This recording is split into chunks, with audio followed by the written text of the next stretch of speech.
People think living alone means you're lonely, but I'll tell you what's lonely: being in a relationship where you're unseen, unheard, and undervalued. Living alone isn't isolation, it's elevation. It's the moment you realize you don't have to share your peace just to keep someone else comfortable. Today, I'm going to show you why choosing your own company isn't giving up on love. It's giving yourself the kind of love no one else can match. You know, the first thing people don't understand about living alone, the freedom. And I'm not talking about the cliché kind of freedom. I mean the real deep, I don't need to run this by anyone kind of freedom. The kind where your life is entirely yours and you don't realize how rare that is until you've had it. See, when you're in a relationship, even the healthiest ones, there's always a layer of negotiation. What's for dinner? Where are we going this weekend? Should we spend money on this or save for that? And those questions sound harmless, but over time they start to chip away at one simple truth: you're no longer the sole captain of your ship. When you live alone, there's no waiting for someone else's opinion before you make a move. You can wake up on a Tuesday, decide you're going to completely rearrange your living room, and just do it. You can book a trip without a committee meeting. You can paint your walls black at midnight just because you felt like it. It's not about being selfish. It's about having the space to follow your impulses without editing them for someone else's comfort. And I'll tell you why that matters, because too many of us are living a compromised version of our lives without even realizing it. We think we're being considerate, but often we're just shrinking. We hold back on ideas, adventures, even personal growth, because someone else's preferences carry as much weight as our own. When you're living alone, your dreams don't have to pass through a filter. You don't have to explain why you want what you want. You don't have to tone it down. You're allowed to just live it. Think about it. When's the last time you did something entirely for yourself without adjusting it for anyone else? Not because you're inconsiderate, but because you've been trained to think you need approval. Living alone breaks that habit fast. You remember what it's like to make a decision purely because it feels right for you. And that's not just freedom, that's power. And the little things, they add up. You decide what's in your fridge, and it's exactly what you like. You choose the temperature in your home. You put the toilet paper roll the right way, and nobody flips it around on you. You blast music at 1 a.m., or you sit in complete silence for hours. It's your world, and every corner of it reflects you. Now, here's the part that people get wrong. They think living alone means you don't care about anyone else. That's not it. It means you care about yourself enough to create a life where your choices aren't constantly second, guessed, or compromised. And that's the kind of foundation you can build anything on, whether that's a future relationship, a business, or just a peaceful life. Because once you've tasted that level of autonomy, you realize something. It's not that you can't share your life with someone. It's that you'll never again give away the right to live it your way. Peace is one of those things you don't realize you're missing until you finally have it. When you live alone, you get to protect that peace in a way that's almost impossible when you're sharing space with someone else. It's not just about avoiding arguments. It's about creating an environment where your mood isn't constantly at the mercy of another person's energy. You walk through your front door and immediately feel it. No tension in the air, no cold silence, no subtle frustration hiding behind polite conversation. Just calm. When you're in a relationship, no matter how good it is, you're constantly sharing emotional space. If they've had a bad day, it spills into yours. If they're in a mood, you're adjusting yourself around it. And maybe you don't mind. You tell yourself it's part of being with someone. But over time, those small shifts pile up. You start tiptoeing. You start managing not just your own emotions, but theirs too. And before you know it, your home, the one place that should be your sanctuary, starts to feel like another place where you have to perform. Living alone removes that constant emotional negotiation. You're in charge of the atmosphere. You can decide to have a quiet evening with a book without someone needing the TV blaring. You can light candles and play soft music without someone rolling their eyes. You can leave the dishes for tomorrow without feeling guilty. Your home becomes an extension of your mental state, and that is priceless. And peace isn't just about what you add, it's about what you don't have to endure. No passive, aggressive comments. No arguments over tiny things that don't matter. No awkward silences after disagreements that leave the air feeling heavy. When you live alone, the energy in your home is predictable because it's yours. That predictability gives your nervous system a rest. You don't have to stay alert, waiting for the next mood swing, the next critique, the next unspoken resentment. The thing about peace is that it changes you. When you have it, you think more clearly. You're more patient with yourself and with others. You have space in your mind to be creative, to plan, to heal. Without realizing it, you stop living in reaction to other people and start living from your own center. And that shift doesn't just make your home better, it makes you better. Some people will try to make you feel guilty for choosing that peace. They'll say you're avoiding intimacy or that you're being selfish. But here's the truth. Protecting your peace is one of the most self-respecting things you can do. Because when you allow constant chaos into your life, you're telling yourself that your well-being is negotiable, and it's not. When you live alone, you learn that peace isn't a luxury, it's a requirement. You stop treating it like something nice to have and start treating it like something you won't live without. And once you've built that kind of environment for yourself, you stop letting anyone, friend, partner, or stranger, walk in and disturb it. Living alone strips away the noise.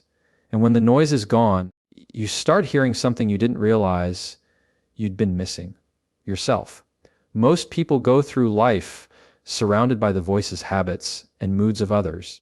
They're constantly absorbing someone else's preferences, opinions, even fears. It's subtle, but it shapes you. You start liking certain foods because they like them.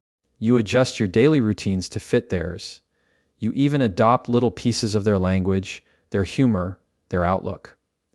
And you tell yourself it's normal because it is.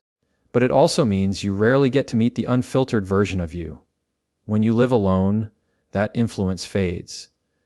There's no one else's routine to follow, no one's approval to seek. You don't have to ask, "What do you want for dinner?" Or, "What are we doing this weekend?" Those questions disappear, and in their place, you start asking yourself, "What do I want? What do I feel like doing?" And for some people, that question is scary, because they've never had to answer it without someone else in the equation. At first, it can feel strange. The silence in the room almost asks you to fill it, but then you realize it's not silence. It's space. Space to think. Space to explore what actually excites you. Space to notice what you miss, and maybe more importantly, what you don't. You start experimenting with your days.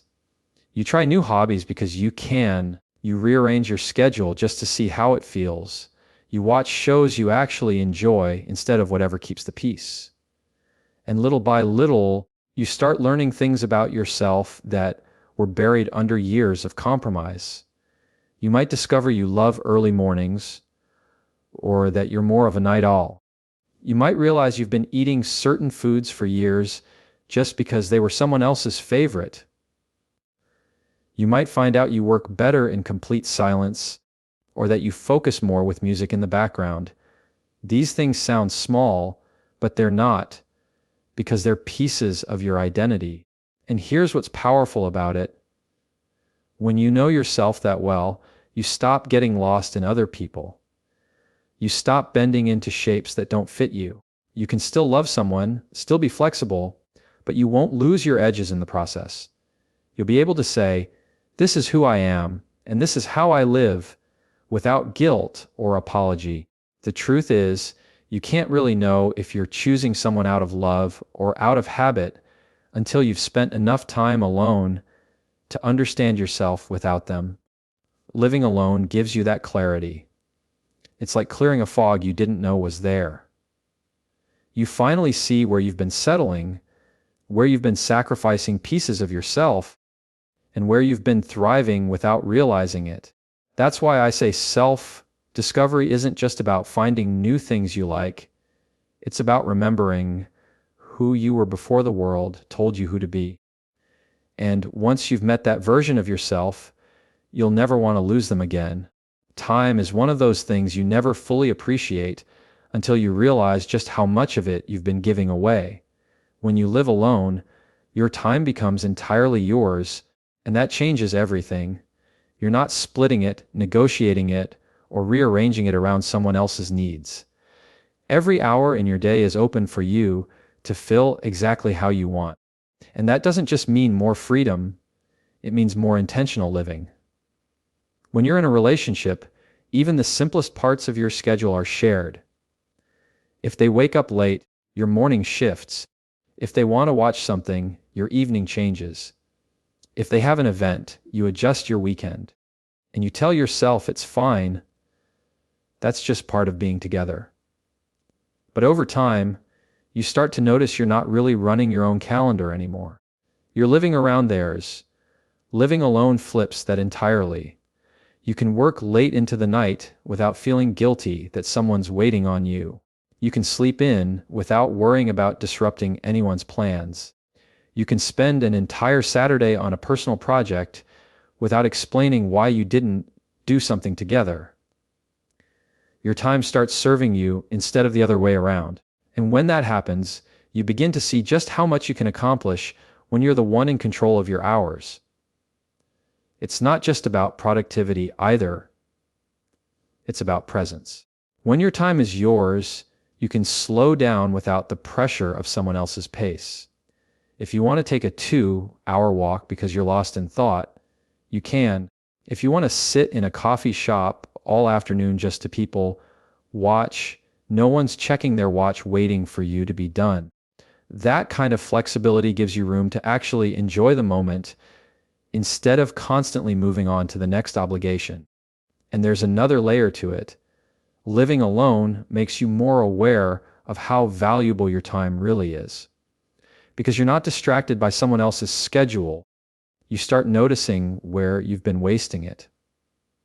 You see the hours you've spent scrolling, the commitments you've taken on just to please others, the routines you've been stuck in without question. And when you see that, you start making changes. You choose better. You cut out the noise. You invest in what actually matters to you. The beauty of having that control is that you can build a rhythm that matches your energy, not someone else's. You might find you're most creative late at night, so you shift your day around that. You might realize you think more clearly in the mornings, so you protect that time fiercely. You might even create entire pockets of your week that are just for you. No plans, no obligations, just space. And those spaces become some of the most valuable parts of your life. Because at the end of the day, time is the one thing you can't get back. You can earn more money, you can rebuild after mistakes, but you can't rewind the hours you gave away without thinking. Living alone teaches you to guard them, to use them well, and to spend them in ways that make your life richer. And once you've tasted that kind of ownership over your time, you'll never hand it over carelessly again. Independence is one of those words people throw around like it's just a personality trait, but living alone will show you it's so much more than that. It's not just about being independent, it's about knowing that every choice you make, financially, emotionally, practically, starts and ends with you. You're the one steering the ship, and there's no one quietly reaching over to grab the wheel. When you're sharing your life with someone, money and emotions are often intertwined. You're making decisions together, and that sounds good in theory, but it also means you're compromising on things that matter to you. Maybe you want to save for something big, but they want to spend now. Maybe you're more cautious with money, but they take bigger risks. And when you're tied together, their choices affect you whether you like it or not. Living alone changes that. Your bank account becomes a mirror of your own priorities. You decide what's worth investing in, what's worth cutting back on, and what's worth splurging for. There's no resentment over how money is spent because every decision is yours.